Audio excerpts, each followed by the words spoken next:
लेकर आया। उसकी पत्नी ने बतेरा कहा तू दे दे, मेरे पास रखे पैसे। ने बोला चुप रहे, तू घड़ी ना बोला है। अब वो स्नान करके बताए गए घर ने, वो घर में प्रवेश हुआ था नरसिंह सेठ कंजूस। पीछे पीछे परमात्मा पहुंच गए 1 सेकंड में। उसने तो 1 हफ्ते में सफर किया होगा, वो 1 सेकंड पहुंच गए। और जाते को आड़ खड़खड़ाए और कहा नौकर है भी, बोलो कैसे ब्राह्मण? कि भी सेठ जी ने मेरा 1 टका दान करने का वायदा कर रखा है, वो कहियो मेरा टका दे दे, हम आ गए। अब उन्होंने जाकर कहा नौकरों ने कि सेठ जी एक ब्राह्मण कह रहा है कि आपने कोई दान करने का वायदा किया था 1 टका, वो दान दक्षिणा लेने ब्राह्मण आया हुआ गेट पे। अब नरसिंह ने सोचा भाई तो बड़ा पीछे पड़ा। फिर उसने किन्नू कहा, किन्नू कह दे कि कल देगा, कल आज तो थक रहा हूं मैं। अब नौकरों ने कह दिया जी कल दे लियो, कल दे देगा। अच्छा भाई कल दे देगा, कोई बात ना। उसका बाग था सेठ का, वहीं उस बाग में बिछा लिए वस्त्र, भगवान ने लौट के उड़ा। अब वो सेठ बोला गया कि वो कहने लगे नौकर जी वो तो बाग में लेटा हुआ आपके में, सुबेरा फिर आ लिया।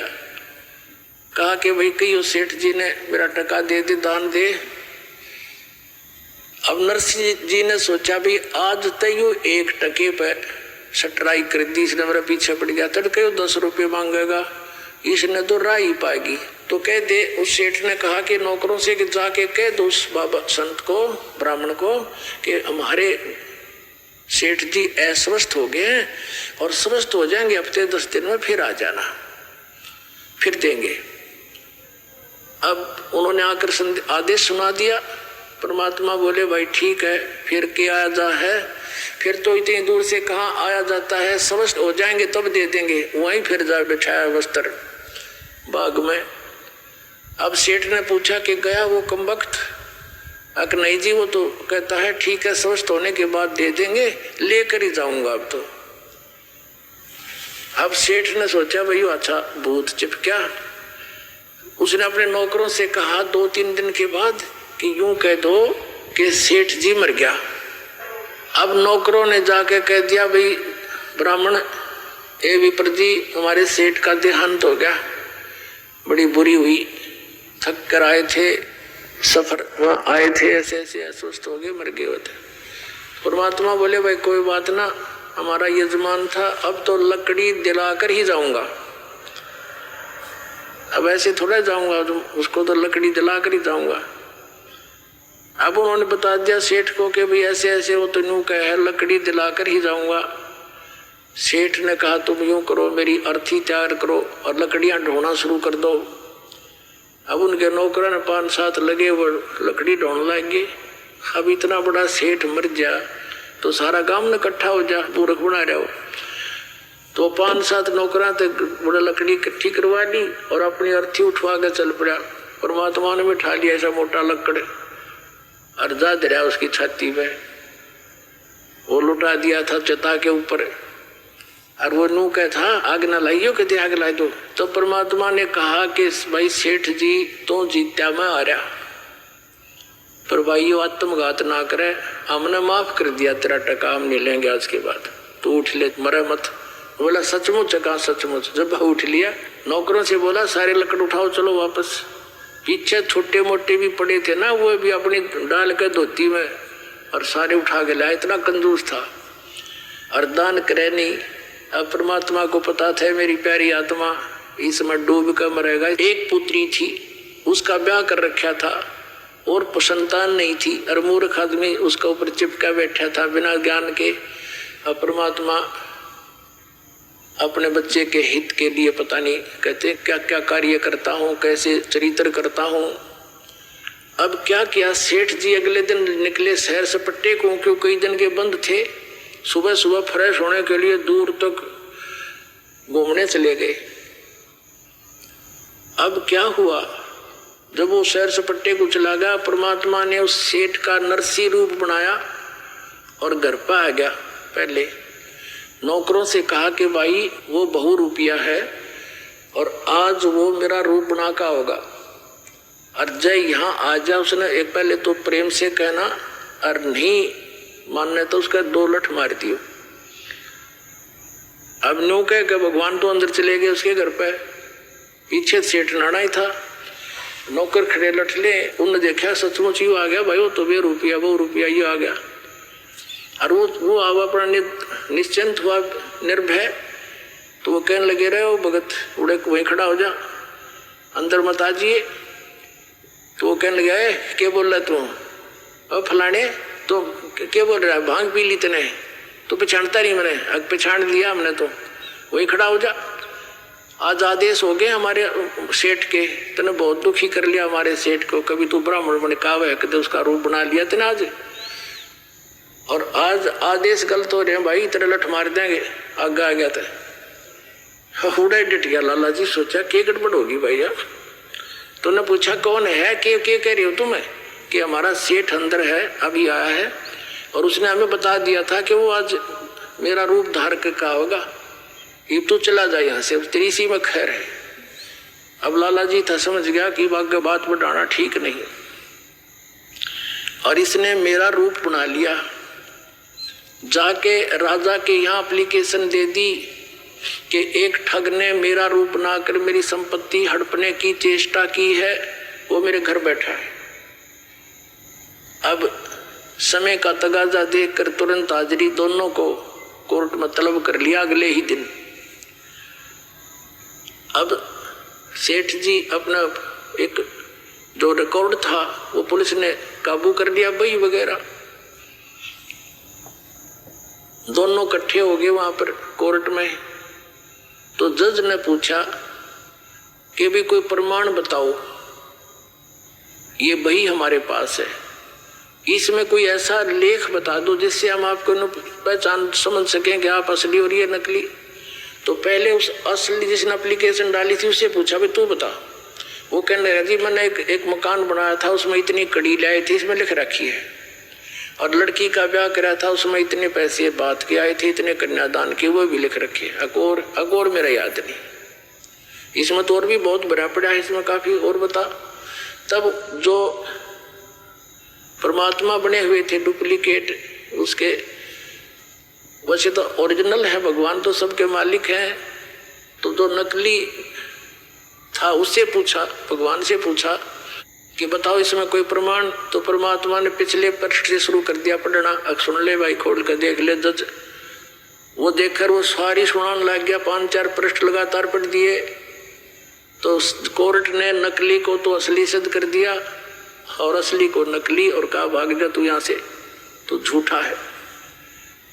अब लाला जी ने वही समस्या, भाई अब क्या करूं, देख के बड़ी कुंड से जन्म का दुश्मन था मेरा यूं, और इसने मेरी सारी ये संपत्ति छीन ली, बैठ गया जंगल में माथे बादर के। और क्योंकि जब आदमी ऐसी समस्या में वो भगवान ने याद करे, वो भगवान वही पहुंच गया लाला जी के रूप में, और कहने लगा भाई सेठ जी बोल, यह संपत्ति तेरी थी कि मेरी? ठग थी तो मेरी, पर तने नाश कर दिया, तो दुश्मन कौन से जन्म का था? ने बोला मैं तेरा दुश्मन नहीं, मैं मित्र हूं तेरा। नकमे या पहले भी मेरी थी और आज भी मेरी है, तो अनजानपणे में अपनी मान रहा था। अगर ईब तेरी मृत्यु हो जाती 1 दिन पहले 2 दिन पहले, तो कहाँ थी तेरी है नालायक कहीं का? और तूने जो यह संपत्ति जोड़ी, इतना पाप इकट्ठे कर लिए, सिर पर धर के ले जाएगा, और इसने कौन बरतेगा? तेरी माया ने। ये तेरे भाईचारा बैठे है, बाट देखे कदी उम्र, इसने बांटा हम जारी नारी, तन्ने के मिलेगा बुद्धू, भक्ति करी नहीं सारी उम्र में, यू कोड इकट्ठा कर लिया। और फिर परमात्मा के वचन में तो शक्ति भी होती है। एकदम आँख खुल गई, अनु बोला कति नहीं तू कर ले, क्या करेगा तू? इस नरक में थोड़ा डालूंगा अपने बच्चे को, आग में कौन गिरे? तो पैर पकड़ दिए। परमात्मा बोले तने वापस दे सकता हूँ एक शर्त पे, यदि तू इसने सारी न धर्म पुण्य में ला दे, तेरे पाप कम हो जाएंगे। कहने लगा जी आप दया कर दो, एक बार मैंने एक बार अलाउड कर दो, इसने सारी न फूक दूंगा। बोला फूकी है ना, दान करना। अब उसको अलाउड कर दी, जाते तू आ गया। उससे दिन से भंडारे शुरू कर दिए। जैसे भी दान धर्म उसने करके कत्ती फारिग हो गया और अपनी पत्नी ने लेकर झुपड़ी गाल कर गांव से बाहर रहने लग गया। अब पहले तो सारा संसार उसका ही आदर करे था क्योंकि माया की पूजा होती है, और फिर उसने लागे कड़ी तो ढेड है, इसने नाश कर दिया। रिश्तेदार भी मुंह मोड़ गए हैं, नाश कर दिया कि बाबा के बुकाई में आ गया है, बामण की बात माँ किसने सारा नाश कर दिया, सबके में लुटा दिया। अब क्या हुआ कि 4 संत थे भक्त, उन्हें जाना था द्वारका में, और पहले उनकी हुंडी चलती थी, नरसी की ड्राफ्ट बनाता था। गांव में गया, उन्होंने पूछा भाई नरसी भगत के हमने जाना नरसी सेठ कैसे, और ये हुंडी बनवानी है 500 रुपए की। तो गांव में कुछ हर तरह के व्यक्ति होते हैं, कुछ एक ने उनको मिसगाइड कर दिया कि सेठ जी ने आजकल वैराग ले लिया है और एक जंगल में झोपड़ी डालकर रहते हैं और वहीं से सारा कारोबार करते हैं, वहां जाओ, वहां से बनवा लो। अब उन्हें एक और सतर्क कर दिया था कि भाई वो नखरे रह गणे, कई बार कहोगे जब बनाओगा। अब वो हुंडी थोड़ी जल्दी सी बनाएगा नहीं, उसने घना धन है उसके पास है और वो नखरे बहुत करता है। अब वो साधु संत चले गए और कहा नरसी कौन है, कहा जाओ भाई ये दास है नरसी के, ले सेठ जी हमारी 500 रुपये रख दिए चांदी के और हमारी हुंडी बना दे, ड्राफ्ट बना दे। नरसिंह जी ने कहा महात्माओं अब मेरे पास वो पावर नहीं रही, सरकार ने छीन ली है, मेरे पास पैसा नहीं है और आप कहीं और से बनवा लो। तो वो चारों कहने लगे रे कमाल की बात है, ढूंढते ढूंढते यहाँ आए हैं और तू नखरे करता है, गांव वाले ठीक ही करे थे, तू वो पहले वाला नरसिंह नहीं रहा। अब सेठ जी ने सोचा साधु संत को देते न श्राप दे दें, इनके वचन में शक्ति होती है, डर गया वो कहने लगा। और फिर ये सोच लिया गांव वाले ने मजाक रखा है, मेरी तो और ज्यादा दुर्गति हो जाएगी। कहने लगा ठीक है महात्माओं रख दो। एक कागज मंगा कर उनसे कि कागज ले आओ एक, और लिख दिया किसके नाम, क्योंकि कृष्ण का पुजारी था सांवरा सेठ। सांवरा यानी काला, कृष्ण का अर्थ ही काला होता है, यानी सांवरिया सेठ। और कहाँ जाओगे तुम, द्वारका। द्वारका के अंदर सांवरिया नाम का एक सेठ है, वो तुमने ये पैसे दे देगा। उसका अपना मार दी मोर, लिख दिए, साइन कर दिए, आपका दास और नरसी दास। अब वो लेकर कागज पहुंचे वहां द्वारका नगरी में। उधर से क्या किया सेठ ने, उन 500 रुपए की उसी समय खाने का भंडारे का सामान मंगाया और उसका भंडारा कर दिया। उसमें आसपास के राह चलते गांव के सब भोजन कर गए। साधु संत बुला लिए, क्यों वहां जाने में, द्वारका जाने में 1 हफ्ता लगना था। इस दौरान उन्होंने भंडारा रख दिया और सब भंडारा कर दिया, सब पैसा लगा दिया, सारा टोटली जो भी 500 का सामान आया था सब वितरित कर दिया। अब वहां उन्होंने पूछा, महात्माओं ने, भक्तों ने, संतों ने वहां सेठों से कि भी एक सांवरिया नाम का कोई सेठ है, उससे हमने पैसे लेने हैं, हुंडी अपनी कैश करानी है। वो देखा किसने बना रखी है कि नरसिंह जी ने। वो हंस रहे हैं वो सारे लाला लोग, अरे ये तो कंगाल हो चुका है, इसका दिवाला निकल गया है, इसने तो भट्ठा बैठा लिया, लूट लिए तुम, 500 रुपये ठग लिए उस ठग ने, उसकी हुंडी नहीं चलती। अब जिसके पास जा वो यही जवाब दे सेठ। तो उसने सोचा भाई आदमी तो ऐसा ना लगा था, ठग तो नहीं दिखा था, वो तो मना करे था, हमने जबरदस्ती बनवाई उसने तय। तो उन्होंने दोस्त तो नहीं देखा उसमें, पर वहां कोई व्यक्ति मिला नहीं सांवर नाम का सेठ। तो नगर से बाहर जाकर बैठ के भैया की बड़ी भगवान ने, परमात्मा आपको यही मंजूर होगा, फिर ऐसा सोच रही थी। उधर नरसिंह जी की दृष्टि खुल गई थी, मालिक की दया थी, इतना दान धर्म करने के बाद तो भगवान हाथों पर रख लेता उस पुण्यात्मा को। उसने देखा साधु संतों को भगवान ने आकर पैसे दिए नहीं, हुंडी उनकी कैश नहीं करी, क्या कारण है, हमारी कोई साधना में कमी रही है क्या। उसने क्या देखा, अपनी पत्नी से पूछा कि जो 500 रुपये का सामान हम लाए थे उसमें से कुछ बचा तो नहीं है। तो उसकी पत्नी ने कहा, नरसी की पत्नी ने कहा कि जो रोटी बना रही थी मैं, उन रोटियों के बनाने में एक सूखा आटा प्रयोग किया जाता है, वो थोड़ा सा बचा हुआ है, उसको हम हमारे देसी भाषा में पलोथन कहते हैं, पलोथन, कि वो थोड़ा सा आटा बचा हुआ है और तो सब वितरित कर दिया। नरसिंह ने कहा कि उसकी रोटी बना, उसने आटा गूंज कर रोटी बना दी, जैसे तैसे पानी से हाथ गीले कर करा के जो ही उसकी 4 रोटी बनी, तो वो परमात्मा स्वयं वहां आए एक साधु रूप में। वो परम अक्षर ब्रह्म कहते 100 साल सीधर मैं करूं अपने जन के काज। और द्वार पर आकर कहने लगे, भाई नमस्कार, राम राम। सेठ ने कहा, महाराज जी रोटी खाओ, भूख लगी होगी। कहा भाई भूख लगी है। वो बैठ के वहां गली में उसके झोपड़ी खा गए और रोटी पानी के साथ 4 रोटी खा ली, खाकर चले गए। अब कुछ देर के बाद क्या देखा, वो पूर्ण परमात्मा एक सांवरिया नाम का सेठ, मारवाड़ी सेठ जैसा रूप बना के, यानी बड़ा साफा सिर पे धोती डबल टांगों वाली और हाथ में बही और कान में कलम टांग रहा। वहां पहुंच गया भक्तों के पास। उनसे कहा, भाई कैसे बैठे हो महात्माओं? उन्होंने देखा कि बैठे हैं सेठ जी, हमारे साथ तो ऐसे ऐसे बन गई। और एक नरसिंह नाम का सेठ था और हमने उससे, वो तो अच्छा आदमी है लेकिन हमारे साथ तो बात बूंदी बन गई। हमने उसको 500 रुपए की हुंडी बनवा ली, वो मना भी करे था और हमने उनको ज़्यादा प्रेस कर दिया। उसने किस कारण से, किस प्रेशर में आके उसने लिखते दी, लेकिन यहाँ कोई सांवर नाम का सेठ नहीं है। लेकिन हमें विश्वास है उस भगत पे कि हमारे पैसे सुरक्षित पाएंगे, वहाँ रखे पाएंगे, जाके ले लेंगे। लेकिन यहाँ तो हमारा काम बिगड़ गया, हमने तो कोई रोटी दे नहीं।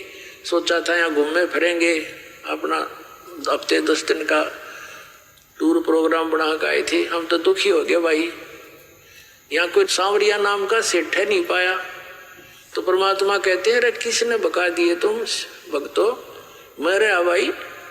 बोला जी सारे द्वारका वाले मना करें थे, लाला जी अरे आजा वहीं चलेंगे। अब जो वो लाला लोग मजाक करें थे भगत का, हंसी करें थे, ठाठा ठाठा करें थे, ठग लिए। चौराहे के ऊपर कहा कि यहाँ बिछाओ तुम्हारी चादर भगतों। और परमात्मा बांध रहे ठड़ी 500 रुपया की, 1-1 रुपया नौकती फरेस जानू आज बन के आया हो। ऐसे पटके नौकेले पे गिन लो, 1 2 3 4, यानी और खूब खुड़का करें ऊपर तक देखो, सारे बाणिया बकाल निकल गए द्वारका के। कि सांवरिया सेठ कितना आ गया भाई, और 500 रुपये दे दिए। और के कहा कि भाई भक्तों अब जाओ ना तुम नरसिंह जी के पास, उसको ये कह देना चाहिए एक कितने करोड़ों ढूंढी भेज दे, उसका दास हाजिर पाओगा। और कह दिए उसको हमेशा उसके हाजिर रहेगा दास उसका। बोलो सतगुरुदेव।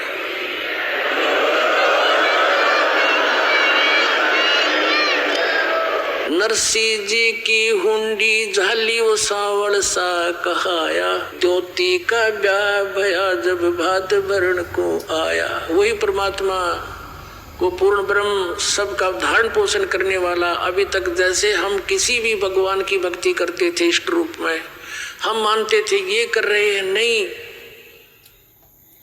जगत का पेखना पेखा धनी का नाम न लेखा। ये कबीर परमात्मा हम सबको संभालता है, ऐसे ऐसे उनके दुखों का निवारण करते हैं भक्तों के कारण। वो कहते हैं, जो जन मेरी शरण में ताका हूं मैं दास, और गेल गेल लाग्या फिरूं जब लग धरती आकाश। एक बार गोरखनाथ और कबीर परमेश्वर की चर्चा होगी। गोरखनाथ जी पुण्यात्माओं, ये जो सिद्ध पुरुष है, जो जिनको हम मोक्ष प्राप्त मानते हैं, ये मोक्ष प्राप्त नहीं है।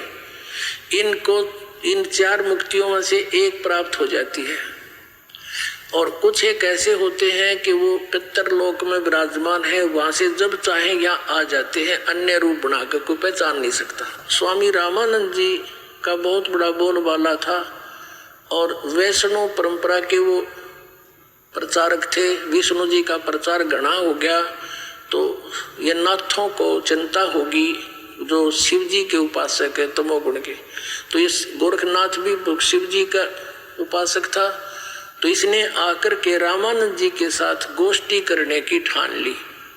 अब उनको ये नहीं मालूम था ये गोरखनाथ जी है, एक सिद्ध है बहुत बड़े आए हैं, रामानंद जी से चर्चा करेंगे। रामानंद जी घबरा गए कि इन सिद्धों के पास जंतर मंत्र सिद्धियां होती है और ये सिद्धि दिखा देगा, सब मुझे फेल कर देगा, लोग ताड़ी बजा देंगे, वाली बात गई काम थे। तो चिंतित हो गए। परमात्मा कबीर जी अब बताएंगे कल के आगे वाले सत्संग में, कल परसों में, लेकिन यहाँ थोड़ा सा एक लिंक बताते हैं कि परमात्मा किसी माँ से जन्म नहीं लिया। इससे एक लिंक है, थोड़ा सा छोटा सा सत्संग करते। तो कबीर परमेश्वर जी रामानंद जी के एक परंपरा बनाए रखने के लिए शिष्य बने थे, लेकिन इसलिए कि काल के दूतों का दाव ना लग जाए, नो ना क्या करेंगे, कबीर जी ने कौन से गुरु बनाए थे, इसलिए रामानंद जी से कहा था तुम मेरे गुरु बने रहना, या मर्यादा बनी रहेगी। जब चिंतित देखा रामानंद जी को, परमात्मा ने कहा कि महाराज जी क्या बात होगी कि ऐसी समस्या आ गई। परमात्मा बोले चलो देखते हैं, जो होगा देखी जाएगी, अब जाना पड़ेगा। तो रामानंद जी को जब ये हौसला मिला, वो जान गए कि कुछ ना हो। जब इस परमात्मा ने ये कह दिया तो वहां जाकर देखा गोरखनाथ जी का आसन अलग, रामानंद जी का अलग। कबीर जी रामानंद जी के चरणों में एक सुयोग्य शिष्य के समान नीचे धूल में बैठ के जमीन पर, छोटी सी उम्र के बालक 5, 7, 10 वर्ष के। अब गोरखनाथ जी ने कहा कि रामानंद चर्चा कर मेरे साथ। छोटे से बालक वैष्णव साधुओं जैसा रूप बना रहे थे, सारे उसी तरह तलक बलक ला के कंठी कुंठी पहन के। कबीर साहब खड़े हुए 10 वर्ष के बालक और कहा कि गोरखनाथ पहले मेरे से चर्चा कर, मेरे गुरुजी को पीछे बात करना, बोल तेरा क्या प्रश्न है। गोरखनाथ जी ने कहा कि अरे कबीर तू कल का बालक और गोष्ठी गोरखनाथ से करेगा, तेरी क्या उम्र है। तब परमात्मा कहने लगे नाथ जी अगर मेरी उम्र सुनना चाहता सुन ले, सुनाता हूं। परमात्मा ने कहा कि अरबों तो तेरे ब्रह्मा मर गए, 49 करोड़ कन्हैया और 7 करोड़ तेरे शंभू मर गए, मेरी एक नहीं पलैया। अब वो ऐसी बड़ी बात कही कि मेरी उम्र क्या है बताऊं तुझे, तो क्या बताते हैं। अब जो दास कंसेप्ट क्लियर करना चाहता है, कबीर इज गॉड, और पुण्यात्मा वेदों ने प्रमाण कर दिया, क्योंकि हम वेदों को एथेंटिक मानते हैं और उधर से आंखों देखा उन गवाहों ने, गरीबदास साहिब जी ने प्रमाणित कर दिया। अब क्या बताते हैं, कब के बहे बैरागी कबीर जी, कद के बहे बैरागी। अब गोरखनाथ जी ने पूछा कि आप कद तक सन्यासी हो गए, आप छोटे से बालक, तो क्या बोले भगवान, नाथ जी जब से बहे बैरागी, मेरी आद अंत सुध लागी। दूं कार आद का मेला, नहीं गुरु कोई ना था चेला। जब का तो हम योग उपासा, तब का फिरूं अकेला। धरती नहीं जद की टोपी दीनी, ब्रह्मा नहीं जद का टीका। शिव शंकर से योगी ना थे, जद का जोड़ी सिक्का। अब पूरी वेशभूषा जो वैष्णव साधु बनाया करते थे, वो सारे साजबाज करके ले जा रहे थे, फावड़ी फूड़ी सब कुछ, टिक्का टक्का बिंदी तिलक बना के। परमात्मा कहते हैं ये मेरी बिंदी टिक्का ये सारा सामान था, तेरा कुछ भी ना था, पृथ्वी सृष्टि सारा कुछ भी नहीं था जब का हूं मैं, और सब मैंने ही रचा है। अब कहने का भाव ये है कि गोरखनाथ ने सोचा यो बालक तक घनी बात बनावे है। कहने लगा कबीर जी बात सुन, गोष्ठी मेरे साथ करनी है, कहाँ और तेरे साथ करने आया हूं मैं। गोरखनाथ जी ने एक त्रिशूल गाड़ रखा था अपने आसन के साथ में, 6 फुट ऊंचा, ऊपर ने 3 उसके वो थे सिरे। तो गोरखनाथ जी आसन से उठे और त्रिशूल पर जाकर ऊपर विराजमान हो गए सिद्धि तक, और कहने लगे ये देखो ऐसे। गोरखनाथ जी कहने लगे कबीर जी मेरे से गोष्ठी करनी है तो आ मेरे बराबर में।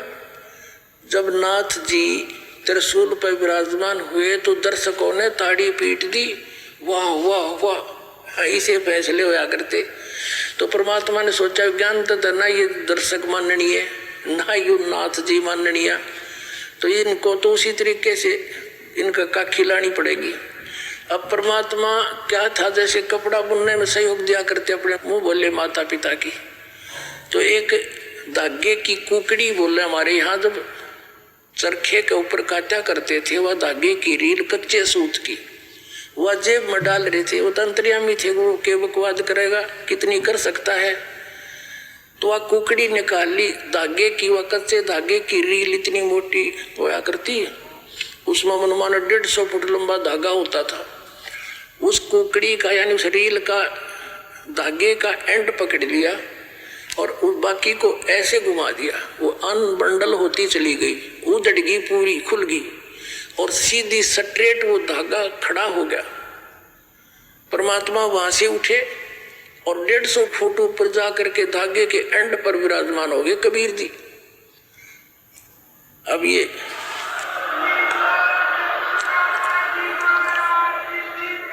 अब सामने आपने चित्र में देखा परमात्मा धागे पर बैठे हैं, लेकिन ये फोटो में इतना ऊंचाई नहीं दिखाई जा सकी।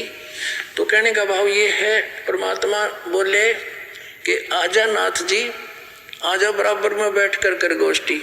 पुणात्मा ये नहीं था कि गोरखनाथ जी नहीं जा सकते थे इतने ऊंचे, लेकिन सिद्धि क्या चीज है।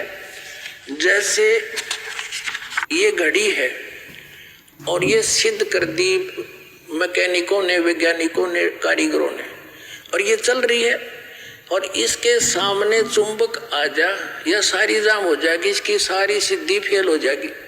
तो वो तो चुंबक थे परमात्मा और ये सिद्धि थी कर्तव्य इनके पास, वो सर्व सिद्धि युक्त परमात्मा समर्थ, उसके सामने उस नाथ जी की सिद्धि जाम होगी। फिर ऊपर ने उठना चाहे, जमीन पाकर नो पड़ा गदर देशी नो देखे लोग, फिर हंसे, खूब ताड़ी पीटी, नाथ जी तक गया चत।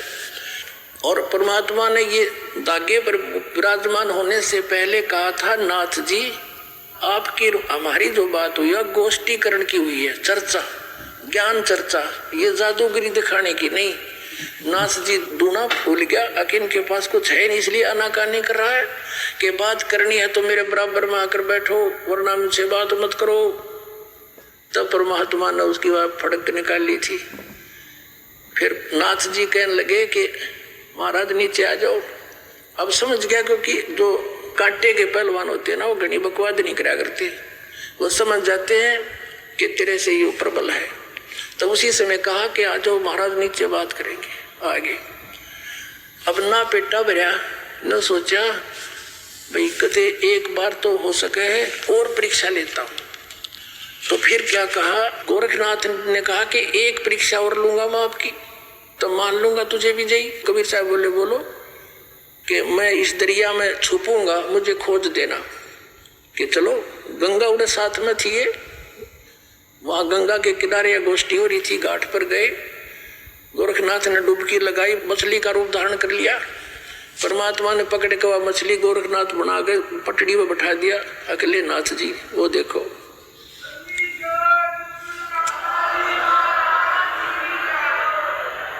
नाथ जी बिग्गी बिल्ली होकर बैठ गया।